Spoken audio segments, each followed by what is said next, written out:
about my morning routine, Khaki. Nom nom. Nom nom. ISO. 800. No!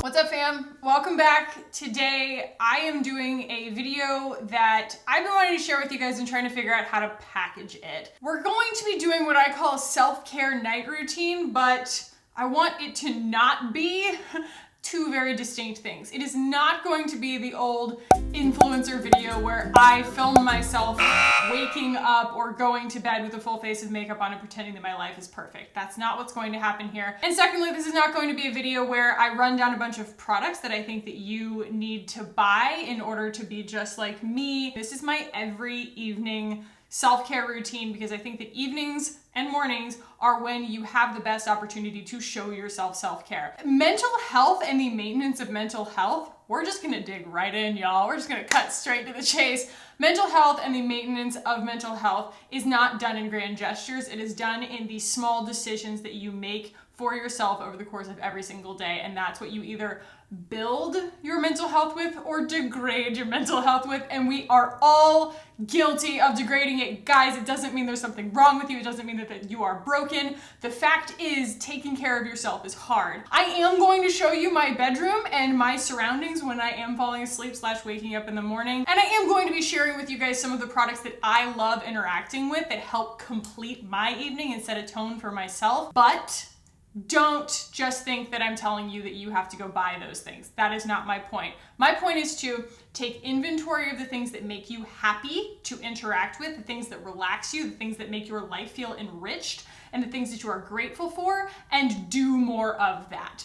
So, that said, if you like videos like this, they can be a little esoteric, I will admit that, but occasionally I like to drop in some content like this that I just feel is helpful. But if all of those things are your thing and you are new here, go ahead and subscribe while you're here. I would love that. We would love to have you. And if you are not new here, hello, welcome back. Let's go ahead and jump into talking about how I do my evenings. So the first thing that falls under that heading of small decisions actually influencing your mood and your life over time. Y'all, quality pajamas are self-care. I was wearing sweatpants and like big baggy t-shirts to bed for so many years and just kind of always feeling schlubby and weird. I should preface this by saying I'm not judging anybody for wearing sweats. If you feel beautiful in sweats, girl, do you. But for me, I wanted to feel fancy all the time, even when I'm comfortable. And for me, that meant investing in some nice pajamas. I actually didn't invest in my first pair. My sister got them for me for Christmas. She got me a set from Reformation, and we're not talking Lunya here, you guys. These are not $300 pajamas. My sister splurged at Reformation and got me a $100 set of pajamas. Their pajamas are dynamite. I would highly recommend them, and it's a very responsible company. I also have a set that I love from Target. You guys see me in it all the time. It's got the like big flowy sleeves, and it's like green with flowers all over it and everything. I think it's absolutely gorgeous. It makes me feel very fancy. And my most recent addition to my pajama repertoire has been a night shirt from Rails that I found totally on a whim at Nordstrom Rack. I was just shopping with my friend Cami. Someone had obviously tried it on or been carrying it around or something and just shoved it on the end of a rack as an afterthought, just been like, I don't want this. And I saw it, and it is vertical blue and white stripes. It was an extra small. It was $65, a Rails PJ shirt for $65. They're really, really nice. And I didn't even try it on. I was just like, sold, American, taking it home, and it is one of my favorite items. And so I only have like 3 really nice sets of pajamas that I just kind of cycle out. I don't like being wasteful. I don't like being excessive. I feel like 3 is enough, that I always have something clean. However, one of the biggest details, you guys, is I am that girl who will steam her pajamas. I want to slide into something that feels really nice. I will put them on a hanger and I will steam them, and then I just let it kind of dry a little bit while I'm in the shower. So I love to have really nice PJs, and I put them on pretty much to cook dinner in and everything, something that I can hang out in. And so it's like I'll exercise, I take a shower, things like that, and I always just put on a nice set of PJs. I also have the Mojave slippers. I love those a lot. That's not really a new thing to my channel. I've been wearing the same pair for like 2 years, but I also recommend those. They are awesome. I will link those below as well. So we have the uniform. That is part of me getting myself mentally prepared to unwind for the evening, even if that's at like 6 o'clock in the evening. One of the biggest things, and it's going to be the main overarching emphasis here, is that I really like mornings. Bear with me, a bunch of people just left. Mornings are my favorite. I love mornings because they are so pure, they're completely mine, and it is just so full of possibility. Plus I really, really like coffee. It's my favorite. And you know what I like just as much as I like coffee? Silence. I'm not one of those people who needs noise to exist. I love silence, and morning is silence, and it is so wonderful, and I do a crossword puzzle and things like that. This isn't about my morning routine, Khaki. My point is, I learned fairly recently, relatively recently, that I don't want to do anything the night before that's going to ruin my chances of having an epic morning, like a really nice me kind of morning. For me, that means, well, I don't go out and party. I'm a 32-year-old lady. There is no going out and partying, and honestly, I get anxious if I am out late. I don't really like to drink at night because it screws with my sleep. I really just feel like garbage. That's not to say I never drink, but it's not part of my routine usually. And one of the biggest things that Mike and I really love to do, around between 9:30 and like 10, we retire. And I highly recommend this. This is just such an important and truly every night part of our routine, is that we go to bed before we go to sleep. Ready for bed, brush our teeth, do my skincare, whatever, and then we create a mood in the bedroom and we just hang out there for about an hour, hour and a half before we go to sleep. So the process of retiring usually requires me to just do a little bit more skincare. I've done my post-shower skincare and everything like that, but I will use an oil at this point and or an overnight mask. My oil of choice lately has been this. This is the Iconolab Renewal Face Oil. I talked about this in my Goop video. I'm really, really, really still loving this. I actually keep it in its little velvet pouch because it is very potent and you want to keep it out of the light. And I don't need to really tell you guys about this, but I use this almost every single night. This is just so, so good for the healing of my skin, whether I've picked, whether I'm menstrual, whether I'm just tired, it doesn't really matter. This is just such an amazing rejuvenating mask. This is the Thrive Cosmetics Overnight Sensation Brightening Sleep Mask. It's out of this world. I use it almost every single night, and the last bottle I had lasted me 6.5 months. And then recently, very recently, Bite Beauty reached out to me and they said, hey, can we put you on our PR list? And I was like, uh-huh. And they sent me their whole agave set. You guys, they sent me the scrub, the daytime balm, which is amazing, and it's all vegan. It's all been reformulated so that it's vegan. And then this nighttime treatment. Oh my Lord, they smell good. If you like vanilla, they smell like a vanilla bean, not like an artificial candle or something like that. It smells like someone scraped a vanilla bean into this. It is just out of this world. So this is a sugar scrub. And then this is the, nighttime therapy or whatever. And it is so unbelievably concentrated. I have been taking that little paddle that comes with it, and I try to get a small enough amount, you guys, to just use myself, and I always end up splitting the portion that I scoop out with Mike. He is the king of chapped lips. Since the moment I met him, one of the first things that I ever bought him when we first started dating was a pack of Burt's Bees lip balm. I was like, babe, you gotta figure out the lip situation, and he still is like the chappedest at all times. And this has become this like nightly little thing that we share. I say, hey babe, you need some chappy? That's what we call it. We just call it chappy. And then I just paddle it out for him and he just rubs it all over his mouth. And it's actually been making a difference for him and for us and for our relationship. Thank you, Bite Beauty, for saving my husband's lips. I do still have to be the keeper of this though, because if Mike gets a hold of a lip balm, it will never be seen again. Is it Ingrid Nilsson? Does she call it like a moisture cocoon or something? Like that's what you do before you go to bed, is you just put everything in a moisture cocoon. She might call it something else. I'm gonna call it a moisture cocoon. So that when you wake up in the morning, everything is really just like bouncy and nourished. That's part of my moisture cocoon. So let's talk about creating a mood in the bedroom. And I don't mean like a mood in the bedroom, you know, not like a boudoir mood. I mean a self-care mood. For me, there are a lot of things that go into it. One of the biggest ones is, and I talked about how I was going to do a Volume Spa candles to match your mood kind of video. Probably not going to do that, but the Volume Spa candle that I absolutely cannot live without in my bedroom is Baltic Amber. It is, if you've never smelled it before, to me it's like their most iconic scent, but I think it's because it's the first one that I really, really fell in love with. It is like vanilla, but it has a little bit of base note to it, but not woody, not cedary or anything like that. It's very comforting, it's very pleasant, it doesn't get cloying or annoying, and it's just a little bit sexy. And the jar itself is this beautiful, like deep ambery yellow color, and there's just something about it, it just sets this amazing mood for me. And I don't think I'm alone here. I really liken scents to different moods that they put me in. I think that there's something to be said for carrying around familiar scents when you're traveling and things like that. It can kind of help ease anxiety because it smells like home.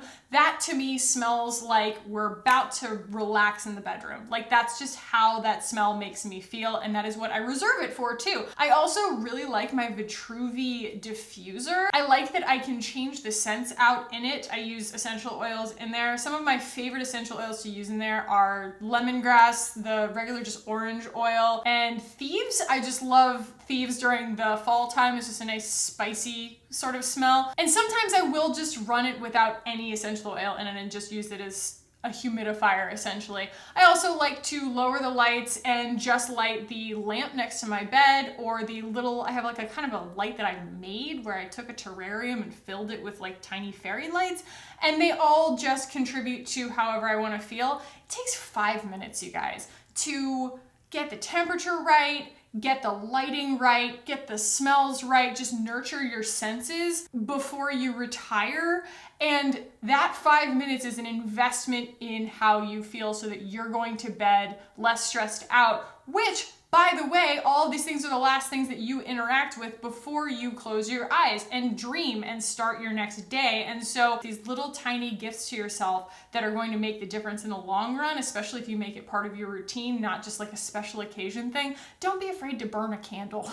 You know, don't be like, well, this is a special candle. Girl, life's short, burn your candle, you know? Some of the things that I like to do while I'm retiring, I will usually either read, finish my crossword puzzle if it was a particularly difficult one that day, or watch something that is unstressful. My recent unstressful thing to watch has been the previous seasons of, don't judge me, Best Baker in America. I just really like Food Network. I like watching people cook, and I don't get really much entertainment value out of watching people decorate cupcakes, but watching people make really finessed French desserts, there's just something very calming about it. I've also just started reading Elizabeth Gilbert's new book, City of Girls. Very excited to really get into that. Let me know if you guys are reading that too. And then I also just have my self-help faves that I read occasionally. It's always nice to read a Brene Brown book as you're going to bed. It just fills your head with a lot of really nice thoughts. That said, I do think it's also important, at the risk of sounding super woo-woo and feelsy and also like making your retiring time into work, which is not the point, at the risk of that, I do think that it's a really good time to like take 5 seconds and just acknowledge the things that you're grateful for. You don't have to pull out a gratitude journal. If you're type A and that helps you, then pull out a gratitude journal. But for some people like me, being that organized is just a lot to ask, especially when I'm trying to relax at night. It's like someone trying to overplan my vacation. I'm just like, can you just let me live? And so I do just sit there a lot of times and just take a minute, especially after I've created such a nice little mood, and appreciate what I have. I look around and I'm just like, look at my awesome house. Look at this great candle. Look at these animals that love me. This stupid cat that sleeps on me every single night. Why does he like me so much? He's so awesome. And this cool husband who's probably already snoring and is mostly deaf, and so I can actually hear everything he's watching through his headphones. I love that encapsulation of those moments. I love that vignette of my life, and I'm so grateful that I get to do that every night.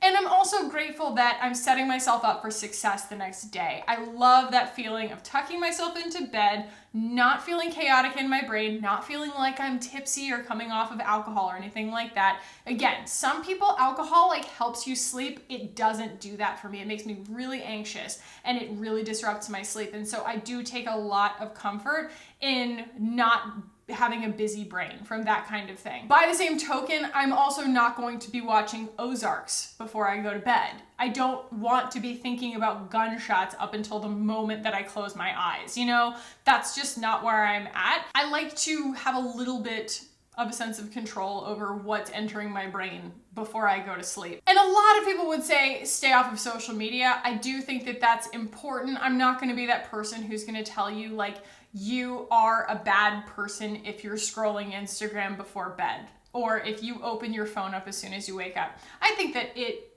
can be a really healthy exercise to try not doing that. Oh, there's a lovebird outside. Oh, it's a parrot. He's just sitting on a tree. So cute. Texas is like part of their migration pattern now. He's so pretty. Anyway, yeah, I think that there is something to be said for trying those sorts of things to see if that discipline helps you psychologically or if it helps you be able to sleep. Again, this is another one of those things where it's like you take inventory of the kinds of things that make you feel happy and at ease, or take inventory of the kinds of things that stress you out. Do more of the former and less of the latter.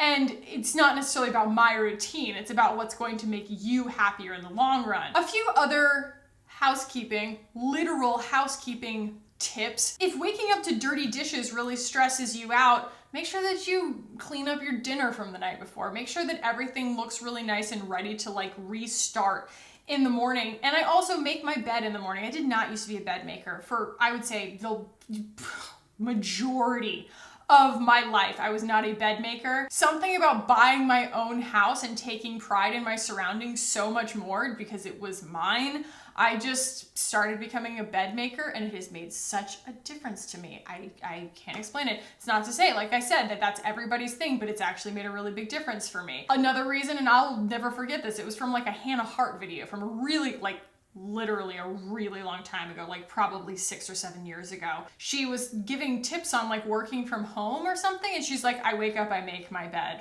And she's like, do you know why? Because if I don't, this will happen. And then she cut to herself in her bed in the middle of the day with like a hoodie pulled over her head, working on her computer like this in the bed. And she's like, yeah, that's a recipe for depression. And I work from home and I just can't have that. I do still have to delineate the different vignettes of my life and say, okay, this is work time. This is sleep time. And one of the biggest things that I did to make that difference was to stop bringing my work into the bedroom. It's very difficult. It was really, really, really hard for me at first because I'm working all the time. I mean, you could argue that me being on my phone is technically still working because I'm answering people, I'm checking comments, I'm interacting with you guys on Instagram and stuff like that. But I did, like I said, tailor those kinds of disciplines to my lifestyle and say, okay, I can call that what it is. I can put that in its own little cubby of kind of like work light and still separate that out from my routine and it not be a gateway then of bringing my computer into the bed. A couple more things that I have actually really enjoyed interacting with lately. One has been the mushroom powders that I like to have in the evenings, and they are just these, like, you guys have heard probably of like moon dust and stuff like that. I've tried those, but they have sweetener in them. They have stevia in them.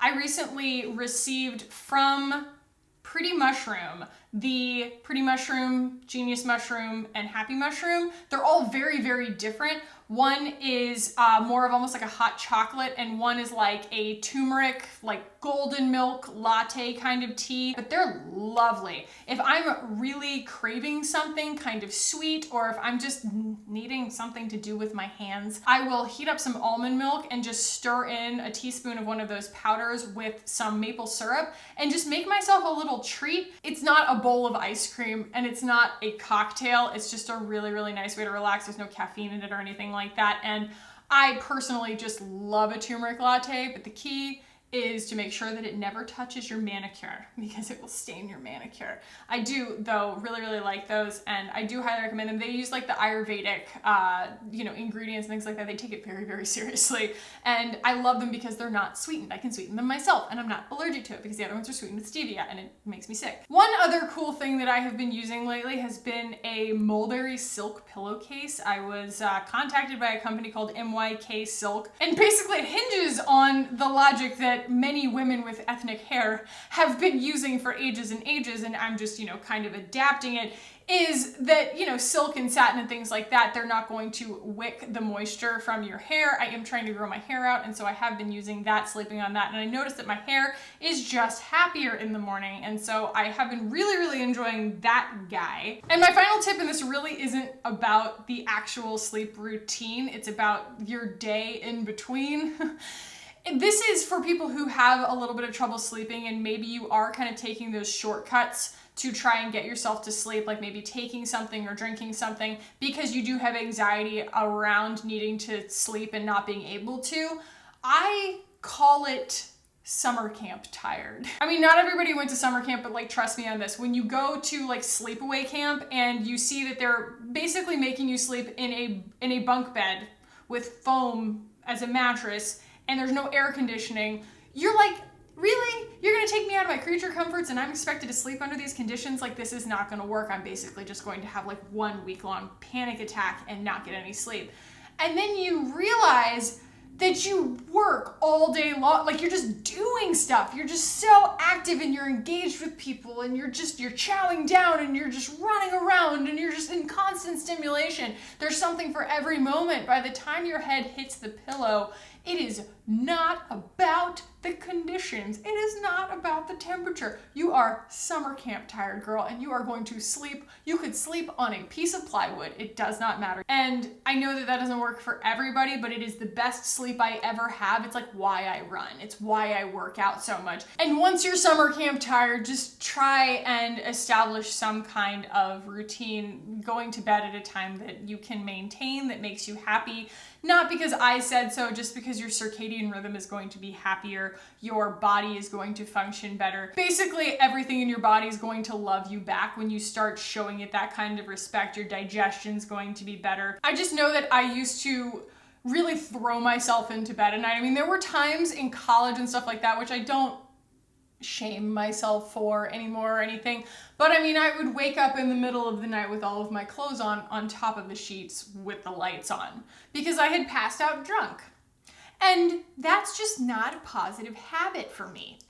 Like that doesn't make my next day better. And I want to make my next day really nice and easy. And I want to set up future khaki right now for success. Before you implement any of my tips or create your mood in your room or anything like that, just take a look around yourself for a few days or a week. Write it down if you want to write it down, or just make mental note of the kinds of things that make you feel good, that make you feel loved, that make you feel happy, that feel like positive decisions for you, and that make your next day better. They make you feel like yourself. Like that's how you're supposed to feel, is like, this is about me. Be selfish, make it about you, and then start to implement those things. They don't have to cost money, or maybe they just cost the amount of a candle, or changing a light bulb from like a cool bulb to a warm bulb. Ask yourself what's going to make your time that's yours, that evening time, that morning time, what can you do to make that more about you and help appreciate future you? Set future you up for a happier next day, because you know what? When you have a happier next day, and the next day, and the next day, guess what? That's just life. That's just a happy life. That's all you're doing. You're putting together a happy life one step at a time. So yeah, it's not always that simple. Sometimes my morning and night routines have to include a happy light, depending on the time of year. And sometimes these things fall by the wayside because if I try and write in a gratitude journal, I just write how unhappy I am. Don't think that I'm perfect, you guys, but these are the things that, especially when it's sunny outside and I am at my best, I am my best self in the spring and summer. These are the positive habits that honestly I should probably come back and watch myself in the winter time. So if you guys appreciated this, give it a thumbs up. Let me know down below, what are your awesome things that are part of your routine that you totally cherish and love that you do before you go to bed that help you feel the most like yourself, that just kind of like fill your cup, you know? Let me know maybe what your favorite candle is or what your favorite habit is. And if you are new here and you enjoyed this and you want to see more videos like this, then definitely consider subscribing while you're here. Hit the button down below. I would love it if you did. Thank you guys so much for watching and for hanging out with me today. I love you so much. I really do. And I will see you in the next one. Bye, guys.